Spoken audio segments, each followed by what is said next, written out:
भगवत तत्व से युक्त व्यक्ति है। हाँ, कई लोगों के सामने सत्य भय के कारण बोला जाता है, भय के कारण नहीं, अकारण सत्य बोला जाता हो, अकारण ही सत्य प्रकट हो जाता हो, समझो उसमें कोई भगवत तत्व विद्यमान है। अच्छा, एक बात और, किसी के सामने सत्य प्रकट होता हो तो हम ये बात मानते हैं कि उसमें भगवत तत्व विराजमान है। कई बार जिस व्यक्ति के अंदर भगवत तत्व होता है वो किसी से झूठ नहीं बोल पाता, वो सबके सामने सत्य ही बोलता है। स्वयं के ऊपर भगवत कृपा होती है, वो व्यक्ति भी असत्य संभाषण ज्यादा नहीं कर पाता। सत्य और असत्य की कई परिभाषाएं हैं। सत्य और असत्य को केवल बोलने और सुनने मात्र में नहीं रखा जा सकता। आपका विचार वह भी सत्य असत्य का आकलन करता है, आपका व्यवहार वह भी सत्य असत्य का आकलन करता है, आपकी जीने की पद्धति भी सत्य सत्य को बताती है।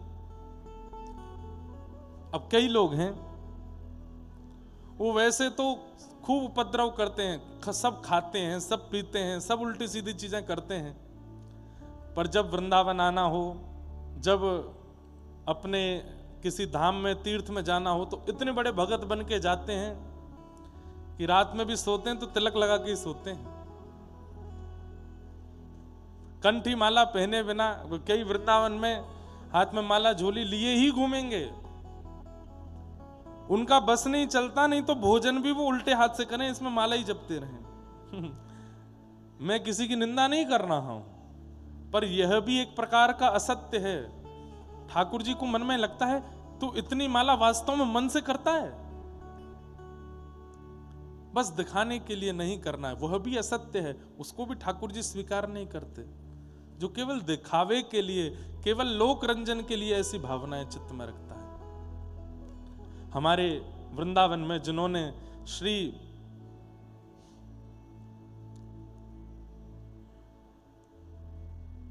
मदन मोहन जी को प्रकट किया, ऐसे श्री सनातन गोस्वामी,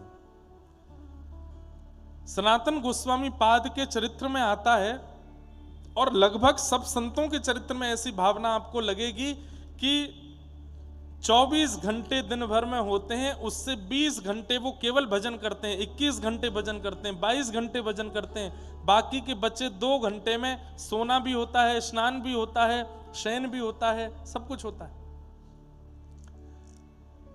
हमारे परम पूजनीय श्री बरसाने वाले पूज्य महाराज जी, परम पूजनीय श्री विनोद बिहारी दास बाबा, सब लोग इधर देखिए, ध्यान से सुनिए। बाबा के पास रात्रि 10-11 बजे कीर्तन में जाओ तो रात भर कीर्तन चलता है। मैंने एक बार दिनचर्या पूछी हमारे पंडित बाबा महाराज से, मैंने कहा बाबा की दिनचर्या क्या है? बोले भैया रात में 12-1 बजे तक तो कीर्तन होता है, सत्संग होता है थोड़ी देर, फिर उसके बाद में बाबा स्नान करवे जामे और स्नान करके फिर भजन करते हैं रात्रि में। क्यों? शांति रहती है, ज्यादा लोग उपद्रव नहीं करते, तो फिर भजन होता है। 4-5 बजे तक, 6 बजे तक भजन होता है, फिर उसके बाद 1-1.5 घंटा 2 घंटा सो लेते हैं, उठ के स्नान ध्यान करके सेवा में लग जाते हैं, फिर पूरे दिन सेवा चलती है। ऐसे हम लोग रह सकते हैं? नहीं रह पाएंगे। हम एक रात्रि नहीं सोते तो दूसरे दिन हमारे शरीर में स्थिति विचित्र होने लग जाती है। पर जिस व्यक्ति का जीवन ही भगवत प्राप्ति है, वो निद्रा को प्रायोरिटी नहीं, भोजन को प्रायोरिटी नहीं, संसारी विषयों को ज्यादा, वो केवल उनका उपयोग केवल इसलिए करता है कि मेरा शरीर बचा रहे भजन के लिए। बाकी वो उसी में रत नहीं रहते, उसी में ही डूबे नहीं रहते। हमारे वृंदावन वाले पूज्य प्रेमानंद जी महाराज, डायलिसिस उनको होती है, रात भर वे कब सोते हैं मुझे तो कभी कभी लगता है कि इनकी दिनचर्या कैसी। अब तो पदयात्रा नहीं करते, पहले 2 बजे निकलते, सुबह आके 5 बजे से एकांतिक होती, उसके बाद फिर अपना नित्य क्रम अध्ययन आदि सेवा सब। सोते कब हैं? नहीं सोते, और ये बात सत्य है, नहीं सोते। ऐसे आचार्य चरण जिनके जीवन में एक हट आ गया है। कैसा हट? हट मतलब जिद, हमें श्याम सुंदर चाहिए, और हठीला व्यक्ति सोता नहीं है, हठीला व्यक्ति खाता नहीं है, हठीला व्यक्ति पीता नहीं है। छोटे छोटे बच्चों को जब जिद चढ़ती है ना अपने ऊपर, कुछ नहीं करते, वो बस जिद के पीछे ही लगे रहते हैं, ये दिलाओ, ये दिलाओ, ये दिलाओ।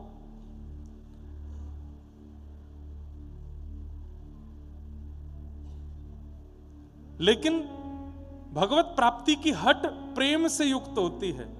वहां जिद भी है, पर पीछे पड़ने वाली जिद नहीं है कि ठाकुर जी के प्राण खा गए, मिलो हमको ना।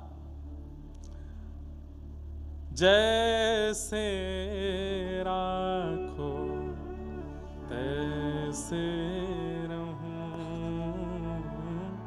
जैसे राखो तैसे रहूं। मैं वैसे ही रहूंगा जैसे आप चाहोगे, पर नाथ आपको भजना नहीं छोड़ूंगा, आपको रटना नहीं छोड़ूंगा, आपको याद करना नहीं छोड़ूंगा। ये मेरा अधिकार है, मुझे करने दीजिए। आपने तिरुपति बालाजी के दर्शन किए हैं? सब लोग इधर देखो, इधर देखो, इधर देखो। कर्ण पिशाचनी जितने भी लोग चला रहे हैं सब बंद कर दो। आज की कर्ण पिशाचनी फोन ही है। कथा में फोन नहीं चलाना है, बिल्कुल नहीं चलाना है। कम से कम 3 घंटा तो बिल्कुल शांति से सुनो। तिरुपति बालाजी के दर्शन किए हैं? चित्र में भी जिन्होंने किए हों, उनकी ठोड़ी पर यहां एक श्वेत श्वेत एक कपूर मिश्रित एक औषधि लगाई जाती है। क्यों? कहते हैं तिरुपति, ऊपर तिरुमला जो है वो पहाड़ पर है, नीचे तिरुपति है। और तिरुपति में एक वैष्णव अपनी गौशाला में गायों का दूध निकाल के नित्य लेके जाते थे। पैदल चढ़ के इतने भारी दूध के उन पात्रों को कंधे पर लाद के ऊपर लेके जाते और श्री वेंकटेश भगवान को दूध का भोग, जो भी सामग्री बनती, या घी भी निकलना हो, छाछ बननी हो, मक्खन निकलना हो, सब उसी दूध से होता था। इतनी संख्या में दूध लेकर के नीचे से जाते। ठाकुर जी ने उनसे एक बार प्रकट होकर के कहा, देखो हमें तुम्हारी गैयाओं का निकला हुआ दूध बहुत प्रिय लगता है, पर तुम इतनी मेहनत करके ऊपर आते हो, ये मुझसे देखा नहीं जाता। तो बोले क्या करूं? बोले तुम मत आया करो, अब मत आया करो, हम अपनी व्यवस्था ऊपर कर लेंगे। हम वेंकटाधिपति हैं, लक्ष्मीपति हैं, कहीं ना कहीं से हमारी व्यवस्था हो जाएगी, आप ऊपर मत आया करो। तो वो जो ग्वारिया थे ना, उनके नेत्र सजल हो गए। बोले अच्छा, तो मतलब अब मेरी जगह किसी और को बैठाने वाले हो, मुझको परिवर्तित कर रहे हो, सेवक बदल रहे हो। हमारे गिरिराज जी वाले पंडित श्री गया प्रसाद जी महाराज कहते थे, ठाकुर जी आपके संग खेल रहे हैं, ये आपके ऊपर बहुत बड़ी कृपा है। ठाकुर जी कैसे खेलते हैं? कभी पैर फ्रैक्चर करा देंगे, कभी करोड़ों का नुकसान करवा देंगे, बच्चों को विपरीत कार्य करने में लगा देंगे, घर परिवार में कलेश द्वंद आदि प्रकट कर देंगे। इसका मतलब क्या? ठाकुर जी आपसे खेल रहे हैं। तो पंडित श्री गया प्रसाद जी महाराज कहते, भैया ठाकुर जी ते शिकायत मत करे करो कि लाला हमारे संग इतनो खेल काई को रहे हो। ठाकुर जी ते तो यूं कह करो, जितनो चाहो खेल लो, बस याद रहे खिलौना में ही रहना चाहिए, कोई और खिलौना मत ले लियो, मुंह से बढ़िया खिलौना कोई और नहीं आ जाए। वही बात वो ग्वारिया कहने लगा वेंकटेश भगवान से कि नाथ आपको मुझसे अच्छा कोई सेवक मिल गया है क्या, जो मेरी से? नहीं नहीं नहीं, ऐसी कोई बात नहीं है, बस तुम अब वयोवृद्ध हो गए हो, इतनी ऊपर चढ़ के आते हो, इसलिए हम कह रहे हैं कि तुम मत आया करो। उस सेवक ने कहा, बोले अब आप चाहे जितना मना करो, मैं तो आऊंगा। नित्य जाने लगे। ठाकुर जी बोले ऐसे नहीं मानेगो, मुंह को कुछ और करना पड़ेगा। रात्रि में ठाकुर जी एक ग्वारिया का रूप बनाते, ऊंची धोती पहन करके, सिर पे स्वाफा बांध के और अपना मुंह ऐसे ढक करके ठाकुर जी ग्वारिया बन के जाते। और जैसे ही वो ग्वारिया जिसकी गौशाला थी वो सो जाता, ठाकुर जी जाते और सब गैयाओं को खड़ा करके थन में मुख लगा करके सबका दूध पियाते। दूसरे दिन उसने सुबह जैसे ही दूध निकाला तो एक गैया का भी दूध नहीं मिला। चिंतित हो गया, इतनी सारी गैया मेरी, इनका दूध गया कहां?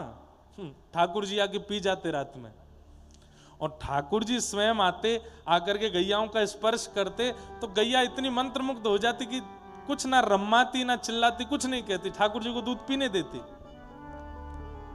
सबको दूध पी के ठाकुर जी चले जाते। हाँ हाँ, एक दिन निकला, 2 दिन निकले, 3 दिन निकल गए, दूध मिल ही नहीं रहा है। वो ग्वारिया सोचने लगा मेरी गैया चरने जाती है